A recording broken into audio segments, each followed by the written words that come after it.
clear किया है और also the governor of the central bank who is the regulator but has also played an instrumental role. Chairperson Saab as well as our Secretary from Commerce who will be also a very important partner in development of this. Most of all, thanks to Irfan Saab for steering this to this level. This is not an easy mission that has been launched because there never has been an EXIM institution in Pakistan. So I have to say it's a very proud moment for me because there were lots of skeptics of this institution, and yet with proper leadership and strategic direction it has been brought to this level. I'd like to compliment you also, Irfan Saab, for keeping this event very cost effective and modest. That was my request to him, and I think we, through the virtual presence of people, it's also contributed to cost effectiveness. So why are we here? Of course, to launch finally the Export-Import Bank of Pakistan. EXIM's operationalization is a proud moment and a major milestone for us today. It will augment the banking and trade finance landscape, as we know.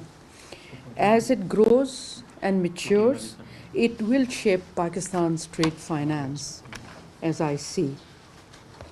It will promote it principally through a proper institutional framework backed by effective policies and regulatory framework.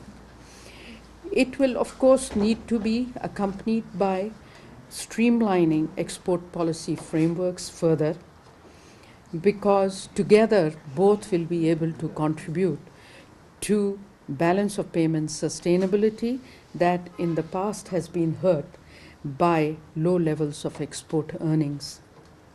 Let me make few points.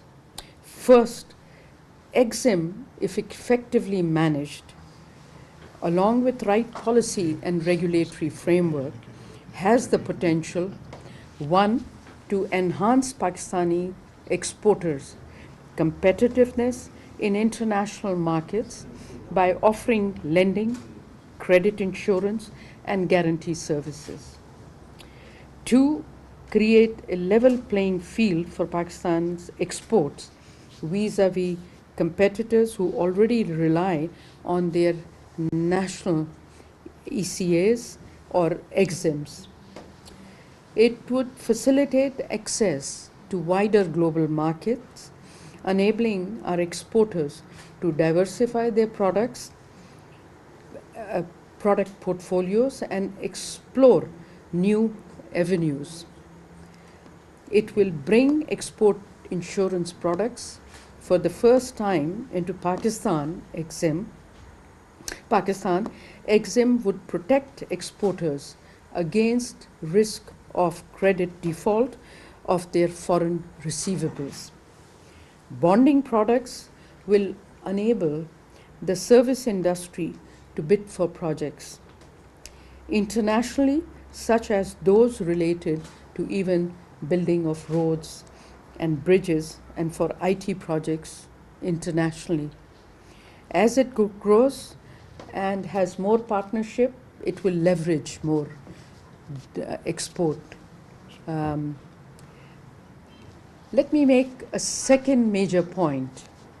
It is imperative that EXIM steers its operation, keeping in consideration need to balance export growth, risk diversification, and mitigation needs of export industry, while managing the commercialization and financial viability of EXIM, which is key to the sustainability of this very new organization. In addition, the export credit insurance products are designed for commercial banks to protect these banks against the risk of credit default, by ensuring that the export receivables that banks finance are appropriately and on a timely basis available, while bonding products will protect the banks against non-performance risk of exporters. Both set of products will protect the balance sheets of the banks and most of all the EXIM itself. These products ought to be truly transformational and will enhance the way commercial banks support their trading customers, complementing and enhancing their risk-taking capacity. Let me touch on a third major point. To perform its role, EXIM will need to attract a significant level of contingent risk capacity into the country from the international private sector reinsurance companies and other EXIMs and ECAs globally. So in essence, the business model of EXIM is based also on public-private partnership with international investment-grade entities, thereby ensuring to a great extent the financial feasibility of the bank. Let me make another point, the fourth point. EXIM would need to navigate itself to ensure reinforcement of its dual functions. On one hand, its core mandate is insurance, but EXIM mandate has been expanded to manage in a phased manner export finance schemes. As legally, State Bank of Pakistan cannot undertake refinancing business for a longer period. I have to really compliment the Central Bank of Pakistan that they have made sure that the institutionalization and what I would call sowing the seeds of export finance with the EXIM Bank has been done extremely smoothly, and this partnership will have to persist until the State Bank is able to completely phase itself out of this business. Henceforth, EXIM capacities will have to be built with support of State Bank to intermediate EFS because it is a specialized business. It remains a concessionary facility and the backup financing, however, rather than from State Bank, will have to be done through the budget allocation by the Ministry of Finance. As the regulator, State Bank will ensure oversight of the EFS scheme also and frame rules for eligibility and disbursement of EFS. It is also the regulator for EXIM. So in a sense, its regulatory framework will reinforce. With this dual mandate, EXIM will emerge as a single window operation for the exporters with comprehensive range of products, products, incentives, and services. Let me make a fifth point. EXIM success would lie in its ability to adapt to international best practices. Across the globe, EXIM banks play a critical role in promoting international trade and economic growth. These specialized financial institutions provide a range of products and services to exporters, importers, and investors, often filling gaps where private sector financing is unavailable or insufficient. EXIM are focused on delivering impact by providing specialized and innovative trade finance funding and risk mitigation options. With all the spade work that our EXIM has done, I am sure we are getting to the best practices. Last year, about $2.5 trillion of trade finance was dispersed by EXIMs across the globe, helping to drive exports of more than 60 countries. To achieve growth in exports and investments, EXIMs offer a diverse portfolio of products which include, among others, export credit loans, which basically provide loans to exporters at competitive rates to finance the sale of goods and services. These loans can be used for pre-shipment or post-shipment receivables financing.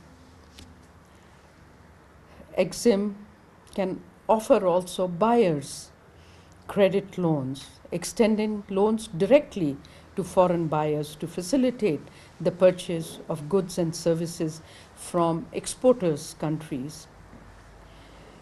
This can be particularly helpful for promoting exports to emerging markets. Trade finance guarantees is another instrument.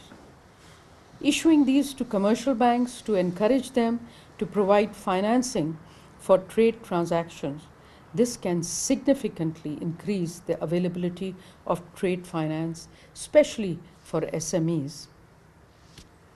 Another product is the export credit insurance, protecting exporters against the risk of non-payment for foreign buyers due to commercial or political reasons. This insurance provides peace of mind to exporters and allows them to expand into new markets. You all know Pakistan is in a unique situation, so offering political risk insurance will be an important product.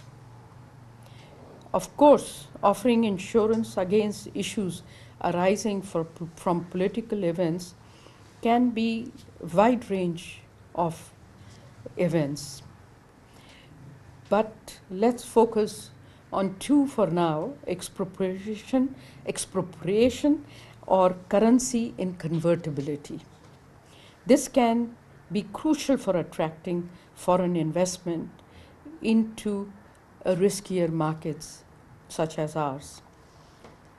So mitigating this risk is pretty instrumental for Pakistan. Trade disruption insurance, mitigating the risk associated with unexpected events that disrupt trade flows, such as natural disasters or pandemics. EXIM also provide information and advisory services to its clients, be it both locally or across the borders. EXIMs are playing a critical role in facilitating FDIs by providing financing and guarantees to support foreign companies investing in the EXIM bank's home country. Similarly, EXIMs also provide financing for large-scale infrastructure projects that involve cross-border investments. Let me take a minute to share the experience of Vietnam. Everybody has talked about how Vietnam has really taken export to be its main success story. Vietnam EXIM push has helped its exports grow to 338 billion in 2022 from 124 billion in 2012. Some of the key initiatives of this EXIM were to facilitate export of Vietnamese-built ships to international buyers and supporting the growth of country's shipbuilding industry. It has supported VinFast automobile manufacturers to export to South Asian markets. It has supported FPT, a leading IT company, expand its international operations and export its software services to clients worldwide. It supported FDI inflows into Vietnam. It has supported power plants wind farms, and other infrastructure businesses. So let me conclude. Pakistan's balance of payment sustainability depends on innovation and diversity in the structure of economy, most of all penetrating into exports. That is the only way for sustainable growth of Pakistan. To bring this fundamental shift, there is need to remove anti-export bias, while industry has to anchor itself on competitive principles, transitions from low technology to high technology, and we have to diversify our excessive dependence on textile alone, although we are very proud of textile. It's contributing about 5% of the world trade. Similarly, more than 50% of our exports rely only on 4 markets: USA, EU, China, and Afghanistan. This particular institution will hopefully make a difference in diversifying the markets. To facilitate exports to new markets and encourage the export of new products, I am really proud to be associated today with the operationalization of EXIM. The access to credit guarantees and insurance products for exporters will help to encourage them to target new markets for exports. It is critical we move from industrial and export subsidies. As if they were good, our industry and export growth would have been at a different level. So let's put our heart and faith in these new institutions that are being created by Government of Pakistan. I can assure you from my international experience that subsidies impede innovation, product diversification, competitiveness, and hence the quality of our business. EXIM is a unique PPP model, so if effectively structured, supported by best practice risk mitigation products, it will protect the balance sheet of exporters, banks, while encouraging reasonable risk-taking capacity increment to support exports in competitive markets. The government and business houses have put an immense responsibility on EXIM. This requires EXIM to be run by professional and competent board. Both MOF and state banks' vigilance is critical, as former has not only a supportive role but an instrumental role to represent the state, and later serves as a regulator of both EXIM and commercial banks. So I think our model is a pretty good one, and I count on industry to ensure compliance with the rules and regulatory frameworks of EXIM and that of the central bank. I count on EXIM to be prudent in business management and focus on diversification that not only hedges against market